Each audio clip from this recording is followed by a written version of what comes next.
Bigger, bigger, bigger. No matter what it is, bigger and taller is always better. This is certainly the case for McDonald's, because why would you get a normal Big Mac when you can get a double Big Mac? And this is also the same as your mum on a ladies' night out. When we love something, we tend to express that in any way we can, no matter what the cost is. That's why you see babies on board stickers for about 35 quid. What is the most obvious way to shout at people that you love something is building a massive statue of yourself right in front of their faces. It's kind of hard to miss how much you love your almighty supreme leader, suspiciously definitely not overweight, Kim Jong-un, when there's a massive 60-foot statue of him staring at you every time you go to pick up, not bread. And to be fair to the guy, if you had as much spare time as him and state-funded pocket money, so what you probably should start doing is making your world like a real-life game of Minecraft. Throughout history, the golden rule has always been spare time plus stupid amounts of resources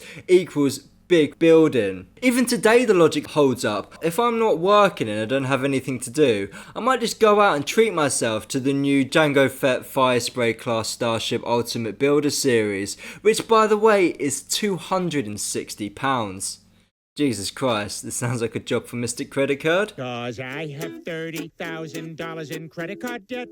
Although the term monument is quite broad, I mean Google will tell you it's basically anything remotely interesting, even your mum's house on Half Price Tuesday. Sorry, but just a quick message, can you please like and subscribe, and also follow me on Spotify if you'd rather listen to these episodes under the name of Deep Dive Designs. Thank you, much love, bye. One site that excites both historians and Minecraft speedrunners like me is Gullik Tepe. Discovered relatively-ish recently, Gullik Tepe is the oldest known monument structure ever built, dating back to 9600 to 8200 BCE. Older than Stonehenge, the pyramids, even that mate who still plays Farmville on Facebook.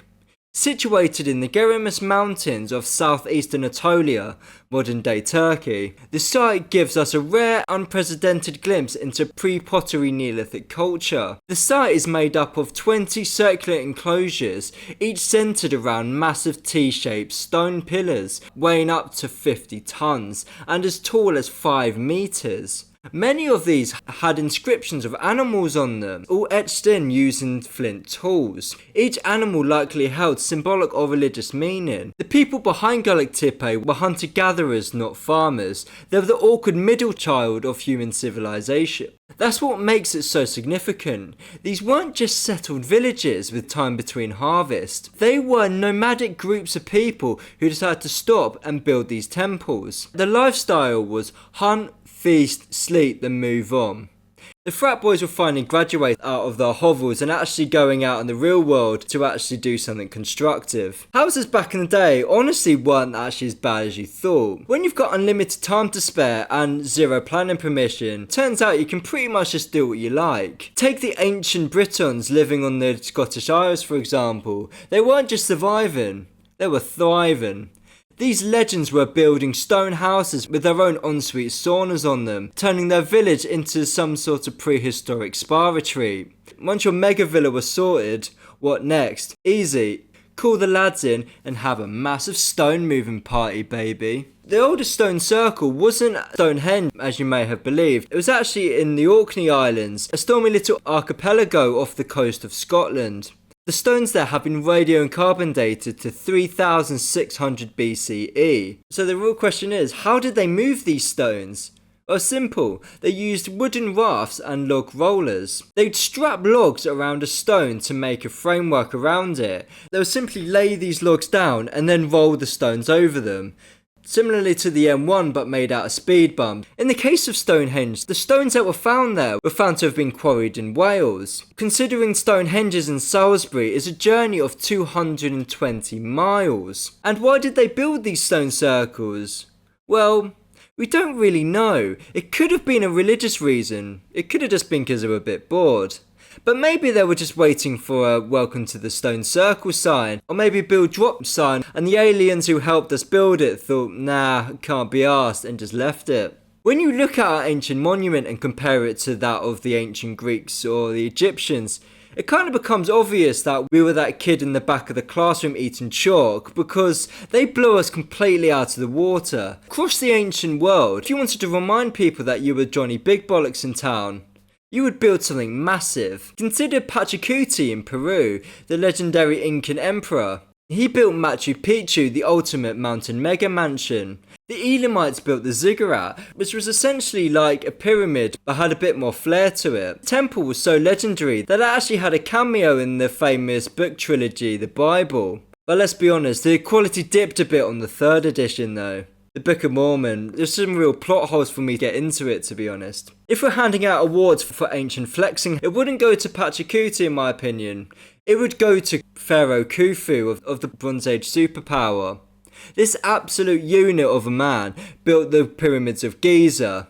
When he died, he wanted to remind people of 2 things: his name and who was the true Giza. What would you build when you're not seen as a god anymore, and just seen as some sort of sadistic man-child dictator who has a hobby of burning cities? Well, enter the Roman Empire. One of Rome's most infamous nutters was a fella called Emperor Nero, the final boss of the Julian-Claudian dynasty. Famous for allegedly fiddling while Rome was burning, Nero became very unpopular. Shockingly, being a horrendous twat to every person around you doesn't win their hearts, unless you're some sort of influencer on TikTok. So when Nero died, the Emperor Vespasian had a clever PR stunt. He built a massive public arena right on top of Nero's pleasure mansion. Construction began in 72 AD, with somewhere between 60,000 and 100,000 workers, most of whom were Jewish slaves, captured after the Romans sacked the city of Jerusalem. Slaves weren't exactly allowed to form unions or request lunch breaks. It had a total of 50,000 seats, 36 trapdoors, making the arena like a violent funhouse, and even had a retractable sunroof. You could even flood the Colosseum and feature naval battles thanks to the infrastructure already provided by Nero's massive lake that he had built in his house. The Romans heavily borrowed from the Greeks. Using Doric and Ionic columns, it had a total of 3 levels standing at a feet of 48 meters tall, which is great except the fact that humans don't tend to be 48 meters. So, how do you build the thing?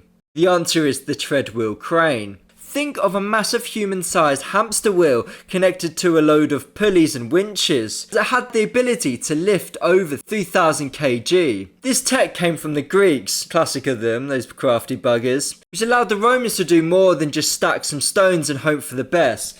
And once it was finished, the Colosseum became the entertainment hub of the whole empire. Think of an ancient Spurs v Chelsea, but Chelsea is a literal tiger, and the red card had just been invented as it used to be a white card, however Spurs went a man down at half time. And the best thing of all was the fact it was free, so no need to subscribe to any TNT sports. And it gave the average Roman citizen that feeling that they were a part of something massive. It was nationalistic, it was violent, and it was a fucking great day out. And the people absolutely loved it. Eventually, Constantine the Great came along and thought that guy with the beard they murdered a few years back actually had some good points. So Christianity started to gain traction amongst the empire, and this caused the gladiator fights to fall out of fashion. They were already on the decline, but when Constantine came in and went all woke, it really put the final nail in the coffin for the sport. Once the whole Christianity thing really took off, this meant that conquered regions that were under the Roman Empire also became Christian. One of these regions was Britain. When the Romans rolled into Britain around 43 AD, they found a load of tribes who mostly hated each other, allowing Rome to easily set up shop there. They did have a bit of gyp from the Ursini tribe in Boudica burning down Colchester, which was essentially a giant retirement home in England, and was located in an unfortunate area, Essex. Romanisation looking like great success in the island, until they hit Scotland and learnt the golden rule of Britain. Just leave it alone, mate, it's not worth it. Fast forward to 324 AD, Emperor Constantine the Great legalized Christianity. And with Christianity came some pretty impressive buildings as well. What's a better way to praise the Lord than build a good house for him? St. Paul's Cathedral was one of these buildings that was first founded in 604 AD. But what I would say is if the place had a Facebook status, it probably would have been "it's complicated." The Vikings came, they saw, they burnt it to the ground. Not once, not twice, but 3 separate occasions. The builder's heart probably wasn't in it after the 3rd time of rebuilding the cathedral. A bit like my cursed Lego bonsai tree set, with it exploding due to the slightest breeze. Now it's either super glue or it goes back in the box forever. In 1087, another fire tore throughout London. Not the Great Fire, this was London's lesser known, less famous fire that was born in a less catchy sounding year. And guess what went up in flames once again? Yep, good old St. Paul's Cathedral. 4th time's the charm, eh? The new rebuild began almost immediately. We'd lost most Roman tech, so builders were mostly just winging it with rope, wood and wishful thinking. The most high-tech thing that was on the site was an ox. Although the Roman knowledge had been brought over to England, it was almost like we were zapped by the neutralizer from Men in Black. However, one positive during this time is we had evolved from simply just picking up a load of slaves, destroying their city and bringing them over for our massive pet projects. We actually had some pretty skilled builders. And life as a medieval builder wasn't glamorous, but it did actually have its perks. Builders were skilled, semi-nomadic and paid in coin. And most importantly, paid with alcohol. You'd start your day with a jug of wine to take the edge off the sunrise, and then you would take a nap around about lunchtime to sleep off the hangover. Then once you finished the day, guess what? You would have another drink of wine before heading home. Work hard, wine harder, hangover. And then if you had a hangover the next day, tough. You would either work or you won't get paid. That's the beauty of capitalism. Construction of the next big St. Paul's took 227 years, as it was finally completed in 1314. And at the time, this was a true skyscraper, which towered over London like the Shard with a god complex. St. Paul's remained London's tallest building up until 1963. Then came the Millbank Tower, a brutalist block of concrete shaped like a migraine. But wait, there was another contender for the tallest building, and that was Lincoln Cathedral, built around the same time in 1311. It added a massive spire on it, shooting up to 524 feet, making it the tallest building on Earth. For 238 years, it was officially the big dog of the world, the Alpha Cathedral. Until it wasn't, because there was something French cooking, and something many would describe in later years as a bit underwhelming. This was the Eiffel Tower. In 1889, Paris wanted something flashy for the World Fair, as it was about to celebrate 100 years since the French Revolution. And what's a better way to honour liberty than a 300-metre tall metal triangle, which was called ugly by mostly everyone, other than the hardcore and Gustave Eiffel, mainly because it had his name on it, and was very much a product of its time, similar to white skinny jeans, with people trying to say they like them to make themselves seem more interesting than they really were. Construction started in 1887 and finished in just 2 years, with the key of the whole operation being rivets, 2.5 million of them. And the crew working on the project had a pretty neat system. One guy would heat the metal, 2 guys would hold it, and the 4th guy slammed the rivets home with a sledgehammer, like a blacksmith in a Marvel movie. It's essentially just a work in progress scaffolding. These guys didn't just have balls of steel, they had balls of iron, 7,300 tons of it, to be precise. What really made the Eiffel Tower possible was the invention of steam power, the Industrial Revolution's cheat code. A steam-powered crane lifted entire sections into place, were even repurposed to be the steam-powered elevators used in the Eiffel Tower to help take you to the top of the construction. This was efficiency at its peak. The taller we build, the less we notice. St. Paul's is now surrounded by glass rectangles filled with accountants like Steve who use it as a backdrop in their Instagram run clubs. We were able to build higher and higher due to improvements in technology and building materials, such as in America with the refinement of the Bessemer process, allowing for us to have stronger steel. And with urbanization of large cities, it really became key that we needed to build upwards rather than sideways. However, a fact that I do believe that has been missed in modern day with the tallest buildings is that the heart isn't in it anymore, and the fact that I don't think taller equals a magnificent monument anymore. Take the tallest building at the world at the moment, which is the Burj Khalifa, standing at 829.9 meters tall, but being more of a monument to selfies and money. However, the Burj Khalifa does have one fact that I do believe it takes it into that monument category, which is still proving the formula of why there are so many unnecessarily huge buildings that get built every year. And that formula is lots of money plus spare time equals a permanent reminder of someone's huge ego.